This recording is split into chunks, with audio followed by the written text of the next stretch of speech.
Hi, I'm Anna Marie Cox, and something is wrong at the silo. Hi, I'm Daniel Dresner, and Anna, I too think something is wrong with the silo. Something might be going on at the silo. I have my suspicions, Dan. This is Space the Nation, where we talk about politics through the lens of, if you're listening to this.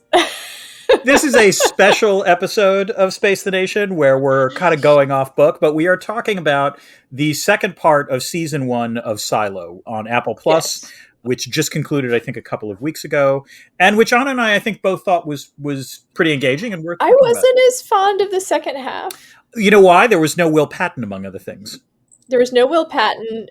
And we found out what's wrong at the silo. We found out what was wrong at the silo. And actually, go ahead. It wasn't super satisfying. So first of all, I did want to point out that I think in our previous episode, and listeners, if you're interested in this, go listen to our previous episode where we talk about the first 4 episodes of the silo. Didn't I joke in that about how, what if it turned out that the real secret was that the actual narrative was pretty much correct, which was sort of true. Yes. And I remember, I read the books a long time ago, mm-hmm, and I did remember that. I remembered that the outside really is toxic. Yes. That is one of the revelations, is that things are bad. Yeah. So, by the way, obviously major spoilers. We're going to talk about all of the spoilers. Yes. So, the outsider really is toxic. Yeah. So let's just be clear. If you want to be surprised and want to watch the show, watch the show now. Come back, and then you can hear us talk about it. So how should we start? Should we start about what we liked and then kind of didn't like? Well, I was going to suggest that we talk about what the reveals are first. Okay. And then we can talk about what we liked and what we didn't like. So let me go through the reveals. Oh, you prepared. That's so sweet, Dan. Anna, I did. I'm not going to lie. I wrote some stuff down, but I wouldn't call it prepared. Instead, I have a kitten on my lap. So, readers, listeners, she does have a kitten on her lap. There's no denying this. Okay, here we go. So, this is what we all learn as viewers about what is going on in the silo. First, we learn that IT has cameras everywhere and can observe most, but not all, of what's going on in the silo. We also learn that the silo is not run by Judge Meadows, but rather by IT director and acting mayor Bernard Holland, and that he's pretty much the boss of judicial as well.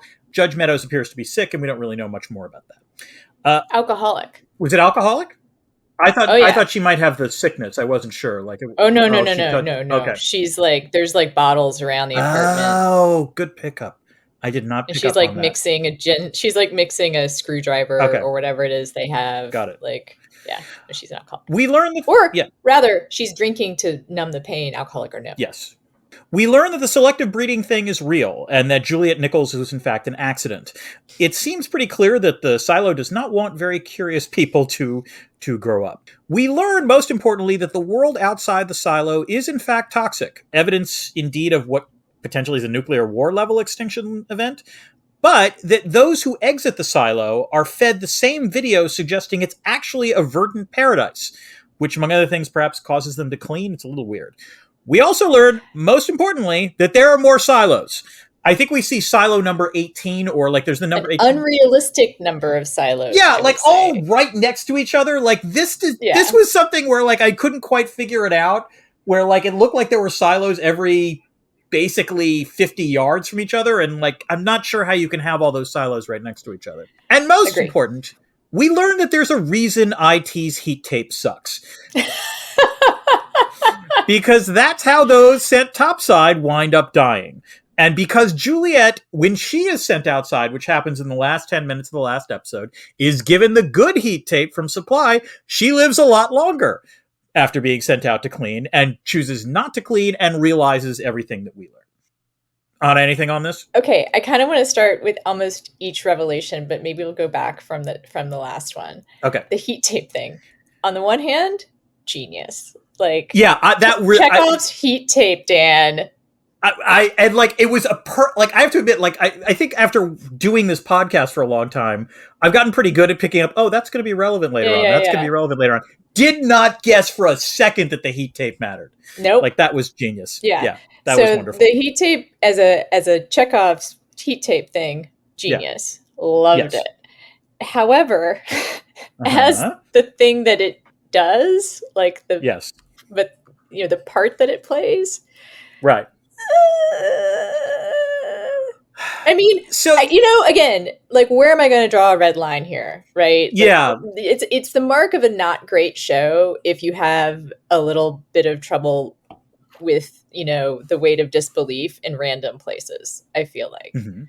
and because if you buy in doing the show, you kind of learn if you can buy into the big premise, then usually you're along for the ride for everything, right? And if it's well done enough. I think sometimes things fail where, as a science fiction reader, I'm willing to buy into the big premise because I love genre. It's not on the strength of the actual writing or the actual like plot or whatever. And I feel like that's sort of what happened here is like, all right, I'm along for your ride, I'll do it. But then it starts to be like, I notice all the little things. Yeah. The heat tape being the failure point. I'm like, that seems real specific. Like, that seems like if you're going to intentionally have people not be able to survive out there, why not do something like with their oxygen? Like, why not? Well, like, why make that seems like such a random thing to do. Okay, so this is where maybe I'm doing a little bit of work for the show, but I think part of this is we don't entirely know why they die. Like, we know that the outside is toxic, but we don't know why. Is it due, and I'm assuming it's due to air, that it's still a poisonous air. And what I'm assuming is that poor heat tape means that in the end, they're breathing, it just bad seems air. Like a weird place to make your failure point if you're intentionally sending people out to die. I think it's the fact that we were both surprised by it actually suggested maybe it does. Okay, all right, totally. It's not fine. Now I do want to say, I assume they intentionally sabotage them, not in order to make sure they clean, although that's a nice, side benefit, but because they don't want it to be obvious things are terrible, or things are not terrible. See, okay, like, if people walked away, because that would mean people walk away. That'd mean every time you send someone to clean, they leave the crater. And that would be like a mystery for people, right? Like, that might make people think, oh, well, there might be people out there. Okay, so this is where I not entirely, how do I put this? I can't figure out why. Let me put it this way. I think that the reason you're okay with the heat tape, but the whole but this is the part that you don't like. Well, the part that I don't understand is, why are you making them think in their last moments, as they're being sent outside, that it's lovely out, in contrast to, which suggests that everything they had believed up until that point is a lie. Right. So your argument is that they do this. Okay, go ahead. They put the Windows screensaver. Yeah, exactly. The Windows 95 screensaver. Windows 95 screensaver heads-up display. Yeah. Right. Yeah. To get people to clean, because human instinct to be like, oh, you should see this. You should see it, and then they do the heat tape fail or whatever because they don't want people leaving that little crater. Because if people went over the crater, there's going to be some Christopher Columbus, right? That or Leif Erikson or someone else that is like, you know what? Maybe that's not the end of the world. Maybe that's actually, there's more beyond that. But if you have everyone die in the crater. But you're not saying that they create this fake Windows 95 thing so that those still in the silo have hope, right? No. Because there's no reporting back. Right. See, I have a slightly different theory as to why they're doing this. They're just cruel? Maybe this. No, what they are trying to do is weed out curiosity. How would they weed out? See, if no one sees the Windows 95 screensaver, what does it do for anyone in the silo? Well, the one thing that you could argue is that if they go outside and they just see it's a bleak existence, they might not necessarily choose to clean.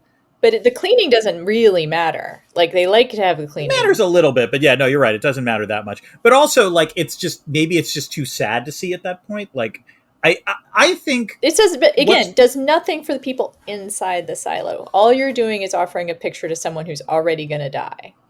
Right, but I think what you're doing is the whole all of the sort of relic stuff, all of that. maybe this is a conspiracy theory of mine, but I think one of the things they're doing with a lot of that is trying to take the people inside the silo that are convinced that something more is going on and filter them in a way to push them outside so they don't foment an uprising. And one of the ways they do it is by suggesting for the show.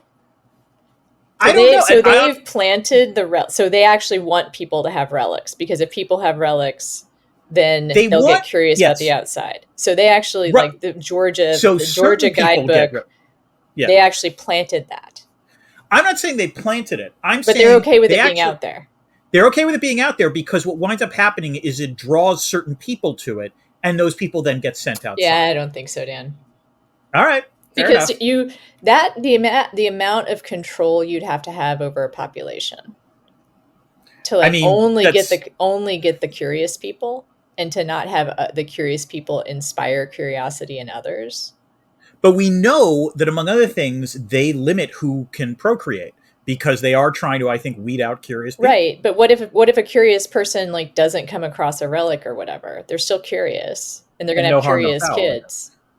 Yeah, maybe that's fair. I mean, I think this is way too elaborate a conspiracy theory. And still, and one more thing, still doesn't explain the Windows 95 screensaver. Yes. Although, yeah, that's true. You could be right, but the Windows 95 screensaver the only reason I think it really there's two again, but the main reason is to make sure people die. But they're going to die anyway. Well, to make sure that if they take off their helmet, they die.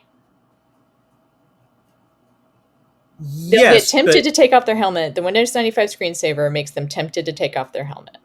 But they were going to die anyway because they have the shitty heat tape. That's But they might make it over the crater or whatever. I guess. Which is interesting. I live this way. I think it is interesting that we don't see really completely the reaction, but it was striking how when Juliet chooses not to clean, people get pissed off about that. And then she walks over do you remember she chooses not to clean? Yeah, I'm not really sure. I think some people are pissed. I think some people are just more what? Maybe confused. And then she does walk over. And if you remember, the IT, what's his face? Bernard is wigged out by that. Because at one point he's and he runs to another room and what is in that room? The server room. I was pretty certain that room was the room where presumably their silo could communicate with other silos. That was my takeaway. I thought that too. There's a lot. So I did watch some of the YouTube, videos that I like to watch that are kind of cheat codes for this. And there is reading a lot into the expression of Bernard. Tim Robbins, by the way, is amazing. I think he's no Will Patton, but I think he carries most of the show on his shoulders, even more. Well, he definitely carries the second half of the show. Even more than Rebecca Ferguson, who is beautiful to look at and a wonderful actress, but kind of one note in this. It's also I don't know how to put this. Rebecca Ferguson, you're right. She's a great actress, but she doesn't do it I find her so removed that it's tough for me to. And it's completely one note in this show. Yeah. There's a few episodes, or there's a few instances of when she's with George, where you see a slightly different flavor. But most of the time, she's resentful, and angry, and bullheaded. Yeah, and not even except when the plot makes it convenient for her not to be bullheaded. And she's not even curious so much as angry.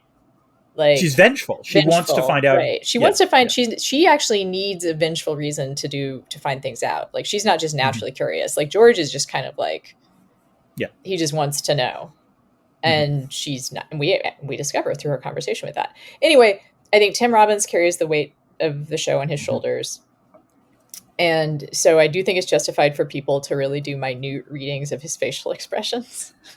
Well, I think one of the facial expressions. So one of the things that Bernard learns, I think, in his last conversation with Juliet, which it was based on his acting, you have to conclude this, is that he was not aware that there were underground exits from the silo. I don't think he's aware that he may be aware that.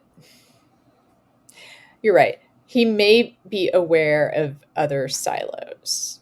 Yes, I think he's aware of other silos, but not aware of the fact that you can go between them necessarily. Right. Yeah. Right. But I don't think he's aware that you can also exit the silo underground. That's what I mean. That you could conceivably travel between the silos. Yeah. Although so this was another question I had. I don't know why. Like, one of the questions I've got going forward, I guess, is presumably with the best heat tape, those silos aren't far from each other. You could actually send someone from silo A to silo B. Why are they all separate? That's like a huge question. Exactly. And why would you want to make people believe they're the last 10,000 people on Earth? Yeah. Oh, question. Are they on Earth? Yeah.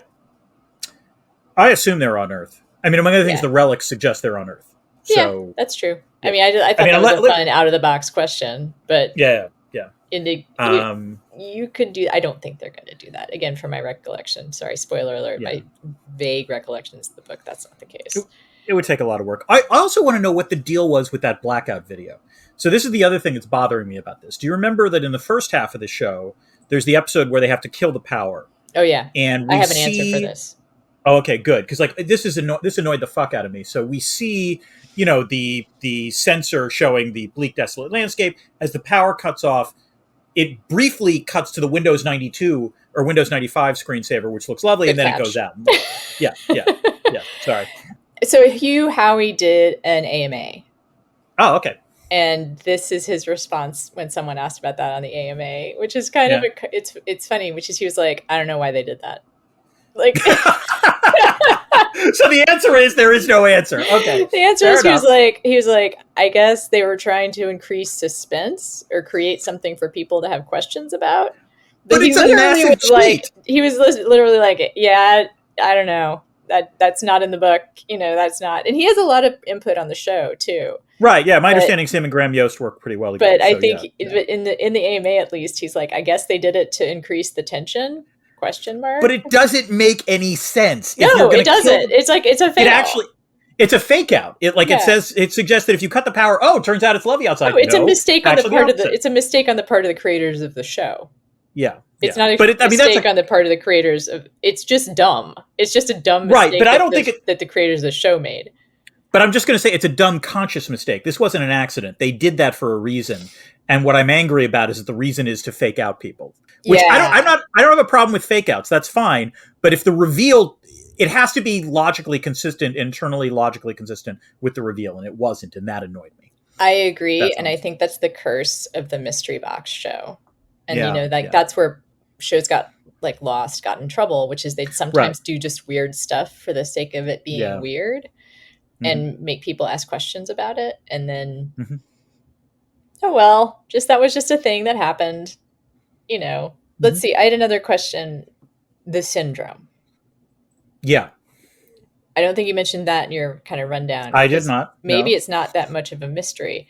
It is a genuine mystery to me because at first they made it seem like if you have the syndrome, you get sent outside or something, I thought. Right. Or you can't work. The impression I got was that, so Paul Billings, who is the sheriff who succeeds Juliet Nichols, has the syndrome. It seems pretty clear that if you have the syndrome, there are certain jobs you can't do. Also, and then he gets an exemption at the end. Hand tremor.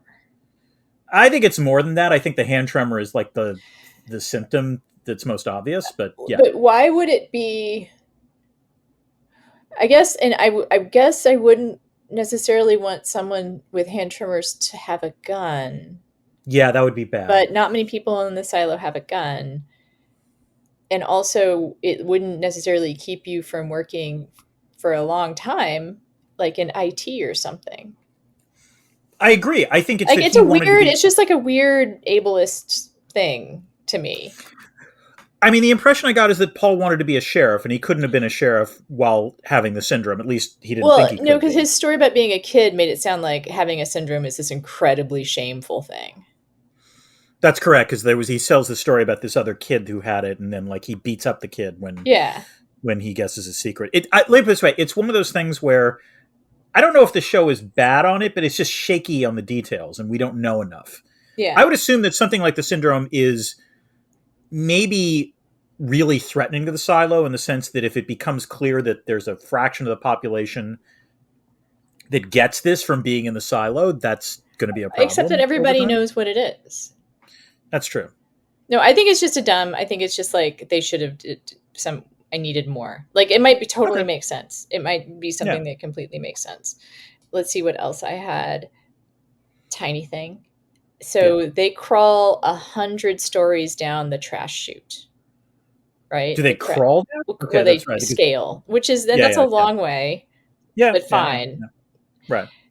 To have just a single trash chute that goes down the entirety of the silo seems very dangerous to me. Oh, I don't think they only had one trash chute. I think there's maybe more than one, but the speed. There's more than one. What you would get at the bottom if you dropped something, anything from 100 floors up. 100 floors up. By the time it reaches mechanical, you're going to have a crater.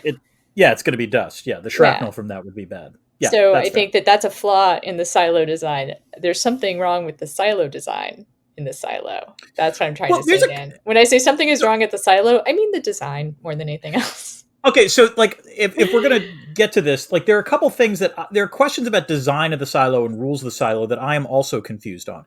I don't understand why the silo bans telescopes / microscopes. That doesn't make any sense to me. I mean, I assume we'll have a reveal later. It's not that we've learned anything that contradicts it, but it's bizarre that they would care about that.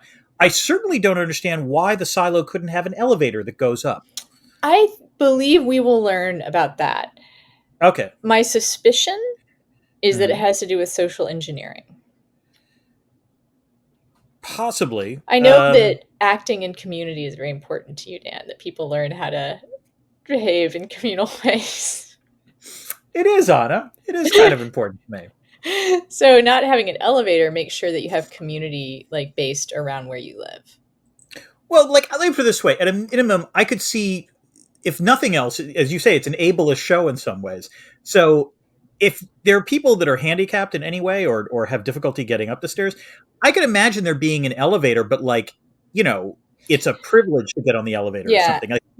I'm not saying you would want the elevator to be common use, but in emergencies, I think you'd want an elevator. That's all I'm saying. Yeah, I think I have dim recollections of how this all happens because the series, I believe the sequel is a prequel. That kind of goes. Oh, crap. Seriously?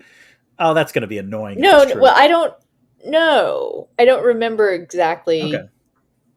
And they could go a different direction too. That's true. Yeah. And there's there's a few books, and I think some of them. There's 3 books, forward. I think. I think the second one has it. One of them, maybe it's a separate. God, he's written a few different series, and they all have one name. Titles. Yeah, I think one is called Wool, and one is called.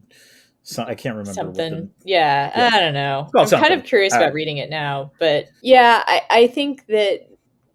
There must be some reason, and we're going to find it out. If it's a good reason, that I don't know.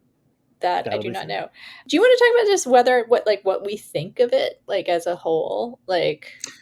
Sure. Yeah. I did want to talk about what I didn't like on the we'll show. do that first. Okay, yeah. Okay. I think one of the problems they're going to have going forward, there's another problem in the silo, Anna, which is all the interesting people, except for Tim Robbins, have left or died. I'm not joking about this. The Tim Robbins character remains fascinating. What, Common's not doing it for you? No, he's not doing it for me. No, it's not me either. He's not really doing it for me. Rashida Jones and David Oyelowo, who are dead already. They were fascinating. And to the extent that, Juliet Nichols is the driver of the plot, she was interesting. She's gone as well. None of the other characters terribly... I mean, Walk, I guess, is sort of interesting. But, Lucas Kyle's character... who's the guy who Juliet occasionally talks to in the cafeteria, was a giant nothing burger. He should stay in the mines as far as I'm concerned. I couldn't figure out why there was so much emphasis on him. It was just uninteresting. Paul Billings is uninteresting. The rest of them are just boring. And so that's going to be a problem going forward. Is Paul Billings the new sheriff? Is that... Paul Billings is the new sheriff. Yeah, I think he has potential. I mean, he's not on the level of any of the other people that you named. I do think... we're going to need some new characters or it's the Tim Robbins show, which he's really good, but is he that good? Right. Right. If nothing else, he needs a foil because otherwise it's going to be bad. Bring back actually, I really like the actress who played the assistant. Yeah. In the first couple episodes and then she goes away. Another thing I didn't like, and this was just George's video that they all see that Juliet sees. Yeah. Was the most amazing box checking exercise I've ever seen in like one of those things where it's like, okay, I'm going to give you exactly the answers that you wanted in this video of like, yes, I was trying to seduce you to like for my own ends, but then I fell in love with you. Then I loved you. Yeah. That was pretty funny. I thought in some ways it would be better if he was just like, yeah, I was using you. Sorry. Yeah, that would have been like, like that was the only time I laughed at the show is the way I would put it. Like as I was watching that video, I was like, oh, come on, give me a break. Also, by the way, like doing the whole expository video, just spit out what you think the conspiracy is. That bothered me. He's like, you'll see what's happening. Click here. And then, but first, let me tell you this thing for the next 10 minutes. It's like, just spit it out. Yeah, I'd say the other time I laughed at the show is when Juliet says there's something wrong at the silo. Well, right, obviously, because that was because we determined that. That's what about you? I laughed the hardest. I think we've kind of gone over the stuff I don't like. Yeah. I think Common is a real disappointment in terms of his acting. Like or maybe it's the character. Like the character. I think it's the character, to be honest. Isn't given much. Although when they do give him stuff that's beyond just the role of the heavy, he doesn't super excel. Like I thought that the scene with his wife and child and Juliet was actually very good. I'll say that. Right. I think that was like a good one-act scene, like, for like a high school drama tryout. Like it was tense, and the tension between the two of them is anyway, I thought that was good. And so he was given chances to be something more than the heavy, and he kind of never took them. Correct. And so, there's a sort of lack of other meaningful characters. And I think something else that you and I have discovered in looking at a lot of this is that when a show has interesting, or a movie has characters that just come on the screen for just a second, but are still interesting, like that's usually really, really good sign. Like The Expanse. I mean, we talked about this. The Expanse did this incredibly well. This show does not do that very well. Yeah, that's right. Yeah. I think that my general feeling about it, I sort of wasn't as in love with it the second half, or I wasn't ever in love with it, but the reason kind of my attention dropped off. Yeah. Waned. That's the word. Yes. Thank you, Dan. I got that from a high school education on it. Wouldn't have ever picked it up otherwise. Yeah. The urgency of it, like, I think this is a Rebecca Ferguson problem, maybe, is that the urgency of her mission didn't grab me. Let me put it this way. I think you identify something that's important, and it was something that was alienating about the show, which is the problem we had was, as viewers, as you say, this is a puzzle box show. We want to know what the hell is going on outside of the silo. The problem is Juliet doesn't actually care about that. You know what? She cares about George. She cares about George. She wants to solve that. Incidentally, occasionally those two things aligned, and they do align at the end. But the problem is, for large stretches of the show, Juliet does not give a rat's ass about what's going on outside the silo, which means that as the protagonist we're supposed to identify with, it becomes harder to do so. And it becomes, I remember this is sort of when I think the point at which the ability for me to care, waned. It's a good word, waned, is when she discovers the Georgia travel book, and it's necessary for the plot for her to have it to have a big impact on her. I just didn't believe it, and I didn't think, why would it? Like, she's not curious. Right. She just wants to know what happened to George. No, she is curious, but she's not curious about what's going on outside the silo. She's curious about the mechanical stuff, and she's curious about what happened to George. But as I said, the problem is that it doesn't quite line up. And so, the other issue I guess I would say is that there were times where, like, you could tell, this is a problem that The Mandalorian occasionally runs into as well, where, like, there's the grand quest throughout a season, but the grand quest gets sidetracked every once in a while because they got to do, like, it's almost like a video game where they've got to complete this level or complete that level to do it. And so, like, the last couple episodes where Juliet escapes, I was like, okay, now we're going to find out. It takes 2 more episodes before we get to the reveal. And it was like, they are stretching this out, and it was incredibly annoying. Yeah. So is there anything that we liked? I would say the set design was really good. That's maybe a strange thing to zero in on, but no, the set, it's a huge deal with this show because it's basically like a single set, or it's like a single, thing. And that actually matters a great deal. I actually also like the music. The music kept stayed as earworms for me. I was surprised by that. I had to double check that it wasn't the Westworld theme. Oh, I haven't watched Westworld. It's very similar to Westworld. But yes, I like the Westworld theme, so sure, I like this as well. Just to reiterate, the heat tape fake out I liked. That was a legitimately good thing. And I do kind of like that the reveal... Let me put it this way. I am going to watch the second season of this because the last 10 minutes of the show raised a fair number of questions, and I'm kind of curious whether they are able to answer them going forward. I like that they're already filming the second season. That's a thing I can say that I like about the show. We're not going to have to wait a year and a half. Right. And also, apparently, all the scripts were written, so the writer's strike will not impair it, which is good to know. We're not crossing and it's good picket lines in order to enjoy the show. Also, not a minor thing. It's good to know that Apple renewed the show because that's not a given at this point, in terms of the streaming services. I think the other thing I kind of want to know is, and I'm intrigued by this, I want to know if they go to a different silo. Did they set up... I want to know if there was did they set up completely different rules in different silos? And that might be why the silos don't talk to each other. That the silo we're seeing has a particular, social structure, but maybe there's another silo where, it's a complete commune, for example. And there's, it's everything is decided collectively. And then there's a Hayekian silo. I don't know, I thought maybe it could be cultural, because if the earth really is made completely toxic, and let's say there's only this one section of silo, do they bring a bunch of French people or a bunch of East Asian people, you know what I mean? Okay, do they try to preserve some level of culture, different cultures? But what I kind of hope now is that there's a French silo where they don't speak French. They all just speak in the Maurice Chevalier accent. Oh, what are you doing in the silo?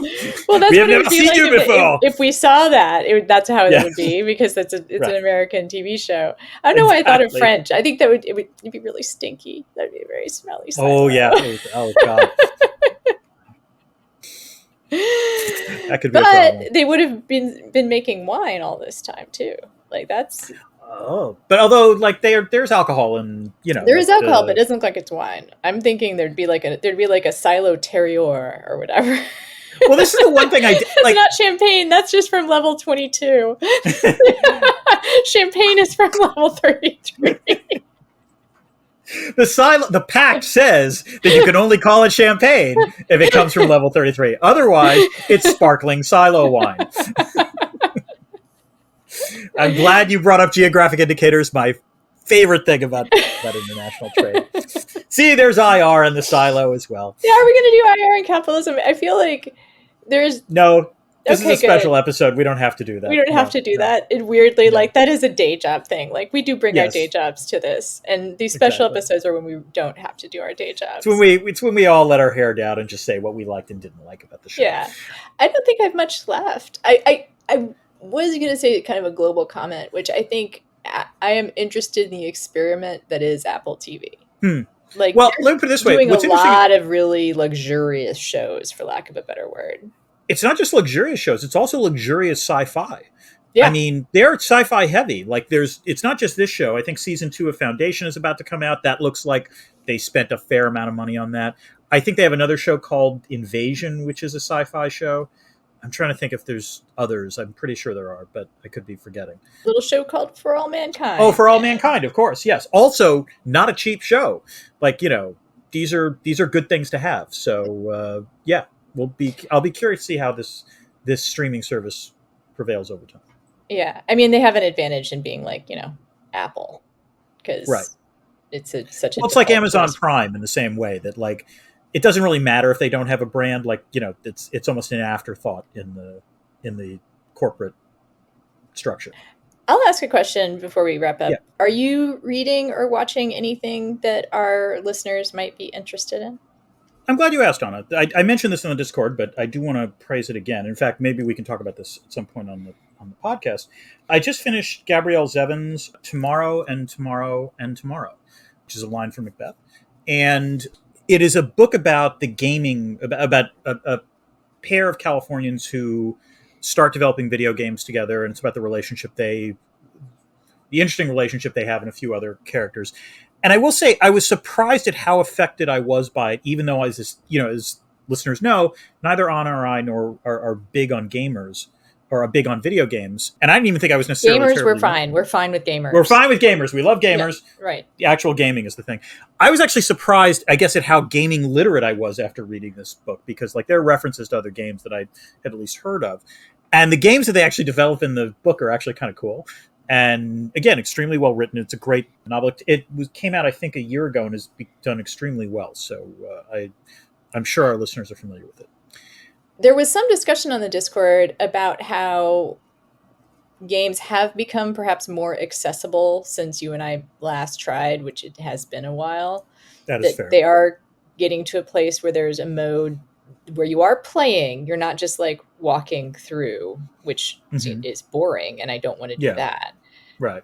But it is accessible to old farts like us.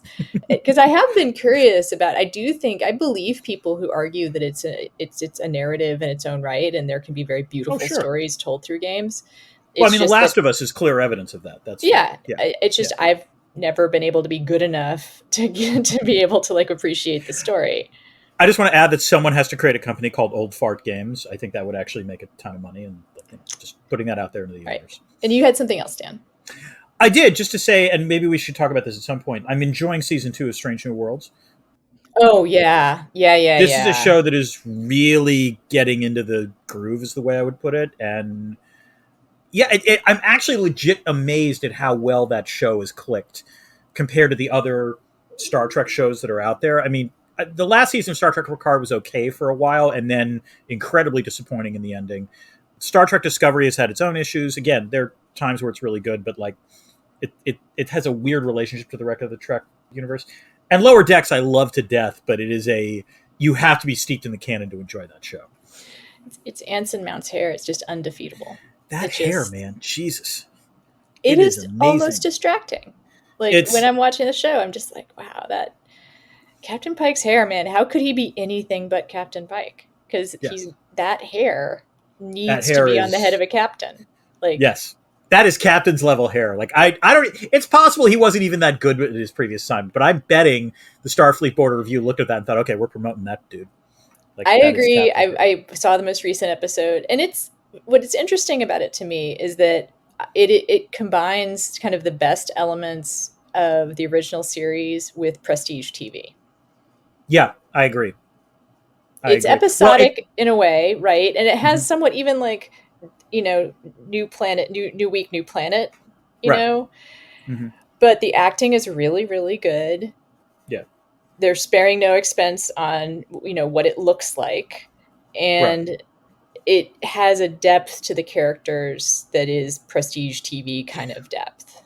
I would go even further than that. The thing that's impressive about the show, and it's a tough tightrope to walk, it has the depth of character, but what it also avoids, and this was the real problem I've always had with Discovery, is it has the depth of character, but it keeps the emotionalism in check. Mm-hmm. In the sense that they're all in Starfleet. They're going to face crises. They might occasionally wig out, but they're not going to be crying every moment of the day or, constantly needing to like be bucked up. It was, there was a bit on Discovery where it was like, just get your shit together for God's sake. Yeah. Have you watched the most recent one? Yes. I want to be clear. Are we talking about the episode where people start to forget? Yeah. Yeah. That was actually like, there were about 15 minutes in that episode where I found profoundly disturbing, like in a good way. Like it was really terrifying watching that. Speaking of like good small parts, the guy that played the native to that planet had to carry so much, and I think really did. Also, by the way, as a social scientist, legit fascinating, the idea of like, so in the premise of the show is that they're on a planet where people forget most of their factual information, but they retain emotional memories, and the idea that they would build up a sort of religion or meditative philosophy around that made perfect sense. It's a great idea, whoever came up with that.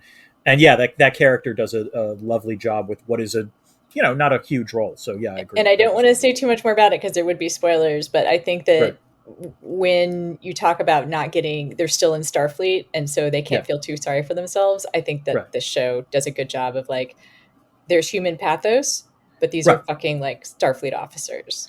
Right. And actually, and by the way, just to be clear, it's not like they're automatons. In the episode previous to this one, there's a moment where La'an breaks down at the very end because she can't really talk to anyone about what she had just experienced. And I thought that was earned. That was a great moment.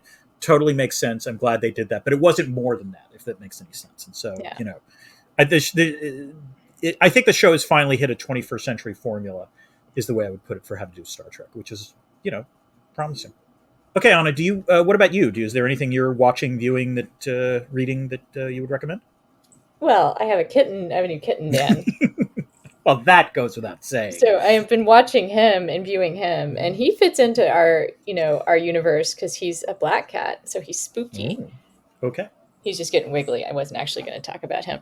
So the show From, which is MGM Plus, which is a streaming service that I feel y'all should watch this show now, because I don't see it might not be there much longer. I don't see MGM Plus being like a platform that people are really clamoring to have on their devices.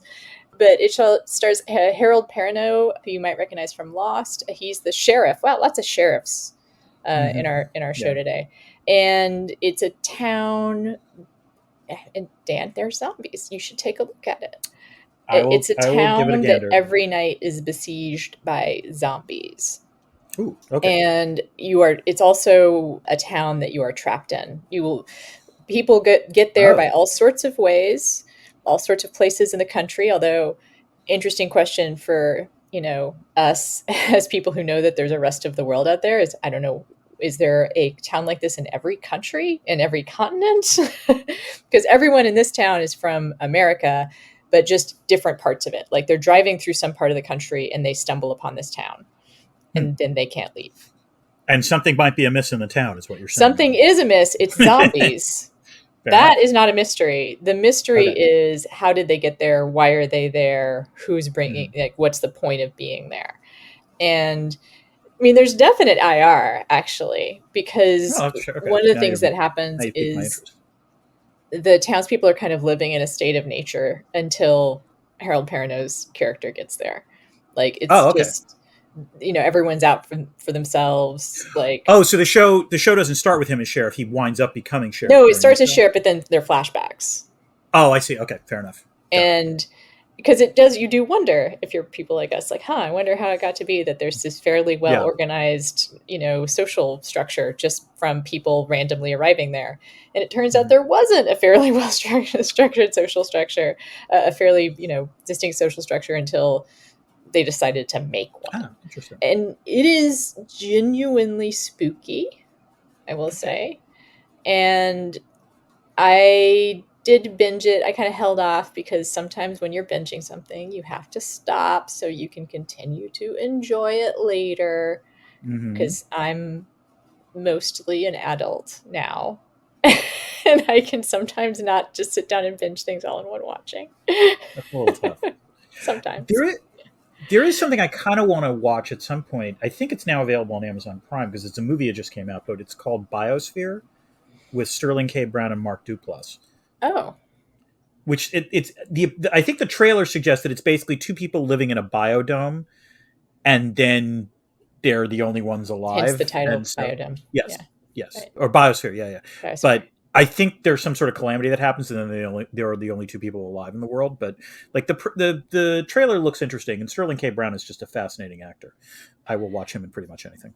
All right. Well, so we've, I think, wrapped up on what's wrong at the silo, both on we have. Both in the sense of what's wrong at the silo and what's wrong with the show, Silo. What's wrong with the show, The Silo? And in terms of but could be fixed. Right. But in terms of what's coming up, we cannot say, because this is a special episode and we are not sure when it will drop. We haven't done a ton of these, but they are basically, they come about when we have something we want to talk about and we figure y'all might want to eavesdrop. So until that happens again, keep this channel open for more.